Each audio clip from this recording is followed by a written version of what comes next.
На 23 септември, добър вечер с новините на телевизия Рекординг. Днес официално стартира предизборната кампания. 1000 лева безлихвен депозит трябва да внесат партиите, коалициите и независимите кандидати за лепене на агитационни материали, гласят текстове от Общинската наредба за опазване на обществения ред. Със заповед на кмета на общината от 21 септември вече са определени местата, където се лепят агитационните материали. Абсолютно е забранено поставянето на плакати на автобусни спирки, обществени, държавни и общински учреждения. Не се позволява лепенето и на фасади на жилищни сгради и електрически стълбове. При първо нарушение глобата е 200 лева, а при второ и всяко следващо тя скача на 500 лева. 1500 лева пък е санкцията за партиите, коалициите и независимите кандидати, ако в 3-дневен срок след датата на провеждане на изборите не почистят поставените от тях агитационни материали. Глобата е в сила от 2009 година. Ако участниците в изборите не премахнат сами плакатите си, губят депозита от 1000 лева, който са внесли в общината. С събраната сума местната администрация сама трябва да почисти предизборните агитационни материали, се казва още в нормативните документи. Официалният старт на предизборната кампания за местни и президентски избори започна от днес. Тя ще продължи до 22 октомври, когато е денят за размисъл. Вотът 2 в 1 е на 23 октомври. Евентуалните балотажи пък със седмица по-късно. Българската държава отива на съд в Страсбург, защото отказва да спазва собствените си закони. Жалбоподател срещу републиката е хасковлият Тодор Бойчев, който от години се бори с институциите да му издадат свидетелство за правоуправление на МПС, платено с държавни таксови марки.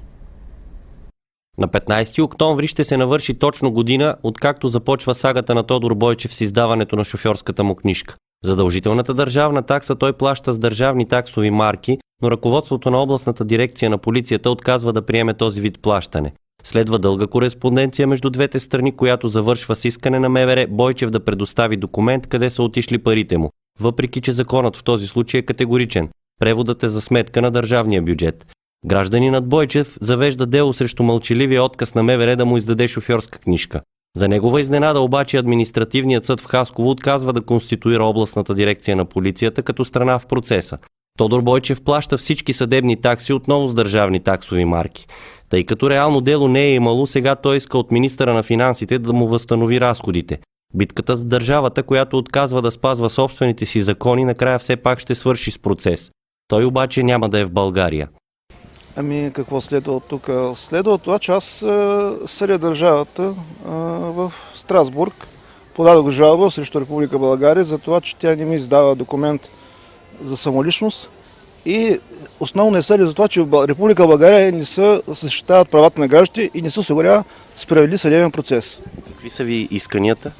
Исканията ми са съгласно член 6, точка 1 от Конвенцията за защита на правата на човека към Съвета на Европа, Република България да ми осигури справедлив съдебен процес и да ми издаде документ за самоличност за управление на МПС, тъй като аз съм си заплатил и съм спазил всички изисквания на закона. Моите пари са постъпили от държавния бюджет. Съгласно член 1 от Закона за държавните такси се плащат на държавния бюджет. Не се плащат на транзитните сметки на МВР Хасково или на административен съд Хасково или на Районен съд Хасково. Според него, щом законът позволява разплащането с държавни таксови марки, значи институциите са длъжни да се съобразят. Те обаче упорито отказват да приемат този вид плащания, а с това и да не признават върховенството на закона. Приключи конкурсната сесия на Министерство на културата за подпомагане дейността на читалищата в страната. В област Хасково 72 читалища ще бъдат субсидирани. Най-много одобрени проектни фишове в областта са читалищата от Димитровград. 18 културни институти там ще получат финансиране от Културното министерство. Сред 9-те одобрени читалища в Хасково е и Климент Охридски 1969. Проектът, с който са кандидатствали читалищните дейци, е за сценично осветление и озвучаване на обновения салон. Сумата, която са заложили, е 7500 лева. Все още обаче не са получили отговор колко от тези пари ще им бъдат преведени, сподели председателят на настоятелството Славейко Андонов. Надявам се да е цялата сума, но тъй като доста читалища са и в този сублимен кризисен момент, предполагам, че сумите ще бъдат около 3-4, максимум 5 хиляди лева, но пак е добре дошло. Това е абсолютно изключителна помощ за читалището. Средствата, които ще получи читалището, ще позволят в скоро време салона да бъде напълно оборудван и готов да посреща публика. В края на юни тази година читалище Климент Охридски спечели проект от Културното министерство за общ ремонт на салона. За сумата от 7500 лева залата бе шпаклована и боядисана. Подменена е подовата настилка. С нова дограма е и читалищната библиотека, отчете Славейко Андонов. През почивните дни от храм Света Богородица отчитат засилен интерес. В църковния списък за днес и през уикенда са записани общо 11 кръщенета и една сватба. От началото на годината до днес в най-стария храм в Хасково са се врекли във вярност пред олтара 58 младоженци. Днес в храм Света Богородица бяха кръстени 2 деца. За 2-годишната Даная Ангелова от Хасково днешния ден е двоен празник. Тя бе вписана в църковния регистър на храма с кръщелно под номер 200. Защо избрахте точно този ден за да кръстите вашето дете? Защото е родена днеска и така се случи. Много добре стана на един път всичко да се случи. А защо трябва да се кръщават децата, знаете ли? Не знам, защото е християнско такова, готина. Нямам представа всъщност кое е точно. А според вас, защо трябва да се кръщават децата? Защото ние сме християни, естествено детето ни трябва да приеме нашата вяра. В реда на таинствата на първо място стои кръщението, което дава достъп за участие в другите църковни таинства, сподели архиерейския наместник отец Антоний Енев. Кръщението, което се извършва, това е продължение на кръщението, което Исус Христос, Йоан Кръстител бе направил на Исус Христос. Сам Исус Христос, когато излиза на проповед вече и когато отива към реката Йордан, този Йоан Кръстител го вижда и каза: ето Синът Божий, който ще се кръсти с вода и дух. И действително, значи Христос, за да спази закона за обрязването, който в Стария Завет е било обрязване, той, за да спази закона, вместо обрязва, Йоан Кръстител, понеже проповядва, че с идването на Месия хрещението ще се бъде водно. И действително Христос влиза в реката Йордан и този Йоан Кръстител го кръщава. И в този момент, когато се кръщава, Дух Свети излиза във вид на гълъб и каза: този е мой възлюбен син, в него вярвайте. Някои задават въпроса: кой е моят покровител? Това е светецът, на когото си кръстен, добави отец Антоний. Днес настъпи астрономическата есен, равноденствието бележи края на лятото и напомня, че температурите ще стават все по-ниски. Днес, 23 септември, точно в 12 часа и 4 минути, у нас настъпи астрономическата есен. През този сезон сме свикнали на температури по-ниски от летните, а плътните дрехи в гардероба започват да влизат по-често в употреба. На днешния ден денят и нощта са с еднаква продължителност.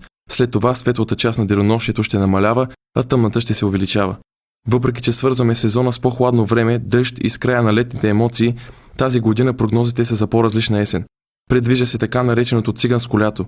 Температурите ще са по-високи, а метеоролозите обещават живакът в термометрите да покаже и 30 градуса. Независимо, че есента предупреждава за студената зима, всеки може да й се порадва по подобаващ начин и дори да отиде на почивка. Най-малкото можем да се нагледаме до насита на цветовете, характерни само за този сезон. С първите есенни дни идва и времето за приготвяне на зимнина. Традиционният за българите ритуал често включва цялото семейство. Заради кризата обаче все по-рядко хасковли купуват зеленчуци, жалват се производителите. Край пътя преди село Конуш можем да видим десетки маси, отрупани с чушки, домати и пътладжани. Стоката за зимнина е в изобилие. Продажбите обаче са сведени до минимум. Хората рядко купуват големи количества и все по-често избират кое ще им излезе по-евтино. Хората, който му нуждае се, взима. По 2-3 кила взимат. За зимнина, за лютеница не взимат? Взимат. За лютеница взимат. Пълно чувалите, две чувалчета взимат. Далеч от града нещата стоят така. Има продукция, но разходите по отглеждането и трудно се връщат. Това принуждава голяма част от производителите да дават стоката си на ниски цени. Кой ще купува? Няма хората пари. 2-3 килограма на ден, 10 килограма я продаваш и нема. На зеленчуковият пазар в Хасково еуфорията около пазаруването на зимнина тече с пълна пара. Цените на зеленчуците тук са близо 2 пъти по-високи от тези на производителите на полето. Въпреки това, търсенето е далеч по-високо. Хората си купуват по килограми, по чували, на който колко му трябва. Даваме да се изберат. За избора няма проблем. Който иска колкото може се избира. Високи или ниски, цените трудно спират хората да се приготвят поне малко зимнина и да посрещнат зимата спокойни. А когато стане въпрос за това, коя лютеница излиза по-евтина или по-вкусна, две мнения няма. Не знам дали е по-евтино, но е по-вкусно. Ако имаш нещо домашно, по-евтино, ако повечето не. За лютеница? По-евтино ли ви излиза да се я правите сама, отколкото да купувате готова? Поне по-вкусно. Ако не е много по-евтино, е по-вкусно. Въпросът кое си струва повече, купената или домашна зимнина, е спорен. Както се казва, на всеки му според вкуса и възможностите. Сред купувачите и търговците обаче няма съмнение, че което си направиш сам ти е най-сладко. Офицер от запаса майстори уникални шахове. Този с прабългарски фигури определя като творбата на живота си. Петър Талев бе избран от управителния съвет на Хасковския спортен клуб по шахмат за негов председател. 53-годишният хасковлия Петър Талев се запалял по дърворезбата от своя баща. На 12-годишна възраст изработил дървени миниатюри на цялата Наполеонова гвардия. Правил е и икони, но за най-голямо постижение определя уникален шах с внушителен размер. Той е изработен година и половина. Дъската е от орех, а фигурите от липа. Една голяма част от фигурите са портретни, взети са от български средновековни църкви, както и таблата, която представлява средновековна карта на Балканския полуостров. Всички шарки са взети от сакралната българска митология, която ние, за съжаление, слабо познаваме, а пък фигурите на пешките и на аристокрацията са взети от музеите, от средновековни рисунки, от миниатюри, така че да бъдат максимално близки до оригинала. Все пак това, което е изкопано от земята и това, което са рисували древните, от него по-вярно няма. С какво още е интересен шахът? Те са използвани две системи, римска и средновековна азбучна система, които аз съм ги съчетал, така че да си покаже и елемента на духовната култура на нашите деди, както и шарките, орнаментиката, която е взета от съкровището на Гесем Миклош. Голяма част от съдове, които са имали религиозно сакрално значение за нашите деди от първата българска държава. Петър Талев има изработени 4 шаха, които са в частни колекции, но с големия прабългарски шах няма да се раздели, категоричен е той. Последният шах, който изработил хасковския дърворезбар, е завършен през това лято. Творбата е притежание на Световния музей по шахмат в Китай. Обичаите са нещо трайно и непреходно, затова в следващия репортаж избрахме да ви запознаем с интересен ритуал от мюсюлманската култура. Вижте го. Почти зале слънце, в село Гледка се заформя нещо голямо. По асфалтираните улици се движат едва няколко човека и изглежда, че отиват към едно и също място – къщата на Неимезец. Тази вечер той ще омъжва голямата си дъщеря Минта. Празненството е същевременно весело и някакси неизбежно тъжно за родителите, а празникът им навява спомени от младостта. Ама едно време, нали, старите идоли, пък младите не се виждали въобще. Ти как преди как стана? Ти как се ожени? Ами аз за 15 дена се ожених.